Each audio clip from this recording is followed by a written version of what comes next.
Hi, today we're talking about one of the hardest milestones after loss, and that is preparing for the anniversary of your baby's due date or stillbirth. Whether your due date is approaching or has already passed, this day carries the weight of what could have been. It's okay to feel a mix of emotions, grief, anger, sadness, and maybe even eventually moments of peace. If you're a stillbirth mom who's struggling after your loss and feel like a stranger because no one seems to get you, download my 3 video series called When No One Understands Your Pain After Stillbirth. In these 3 short videos, I'll help you make sense of why others act the way they do around you, and you'll find out how to help them help you. Click the link right below this video to get yours. I remember my own twins' due date. It's like another cruel blow that as you're suffering in the weeks after the most devastating thing you could ever imagine experiencing, and then the day comes that you had so many dreams about. For so long, you looked forward to it and you were excited about this day and what it would mean to finally see your new baby and smell them for the first time. And all the questions you had about what labor would be like or how their birth would go would be answered, except that it all went so very wrong. And you can't believe you are right here, right now. I remembered how I anticipated that day and how it hit me so differently than I expected. The lead up to the date can be overwhelming, filled with anxiety and memories and unanswered questions. There are so many thoughts that flood in, and you're faced with how to process even more disappointment. You're not alone in this. And today we're going to explore how to prepare emotionally to honor your baby and find the support to carry you through. First, we'll talk about the buildup before your due date or anniversary. These days and weeks leading up to your baby's due date can feel like a ticking clock, with each day reminding you of what would have been, what should have been. Anticipatory grief is real. It's normal to feel dread, sadness, and even anxiety about what this day will bring. I know for myself and many other moms I work with, this is the worst part. It starts somewhere between a week to 2 weeks before the event day. I'll refer to the event date as either the stillbirth anniversary date or the baby's original due date. You may start to feel like there's a gray cloud over your head. It's sometimes hard to explain. It's similar to a feeling of dread, but just a dull feeling that something is happening and you don't want it to. I remember mine would even come on by the smell of the air. At that time of year, I could smell it in the air when it was right around my stillbirth anniversary event. But sometimes it's all you can think about, and then the disbelief sets in. You might say things like, I can't believe this happened, or how did this become my life? The triggers are everywhere. You know how when you're looking to buy a new car and you like a certain one, and then it seems to be everywhere you go, you see it. The same thing happens here. There are pregnant women and babies everywhere you look, and baby shower invites, or you run into others who are pregnant at the same time who now have their babies. Common emotions you might experience are sadness, longing, guilt, and even resentment.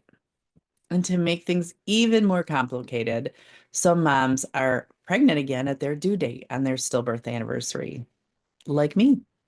My client Jocelyn struggled so much with guilt because she found out that she was pregnant again on her baby's due date. The guilt consumed her because she felt so guilty for being happy and so sad because she was missing her baby and thought of how different that day would have been had her baby lived. Not to mention the overwhelm of the reality of being pregnant for 17 months out of 20. That was my reality too, and it was challenging to think of it all at once. Here are 3 things I always recommend to do before the day arrives to help you get prepared. Number 1 is journaling your feelings leading up to the date. Write down what you're feeling. If you're not a journaler, write your baby a letter. Let them know what you're missing about them and what you imagine this day would be like instead. And you can do this on every birthday and put it in a special box. I think that's a really beautiful gift. The second thing is talk about it. There's nothing quite like sharing how you're feeling with someone who is willing to listen. It's been 25 years for me, and every year leading up to the anniversary, my husband and I reminisce about the babies and imagine all the ways our life would be so different had they lived. Number three is to plan a self-care day.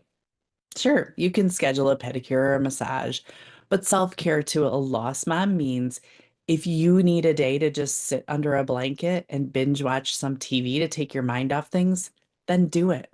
I give you permission to. Here's what to do when the day arrives. Acknowledge the pain. Give yourself permission to grieve. You don't need to be strong for anyone else. This day is about you and your baby. Be sad if you need to. All the dread I have leading up to this day disappears and it's never as bad as I expected. But if that's not true for you, then be with the pain. It makes sense that you're sad and it's okay to be fully in it. You could have a celebration.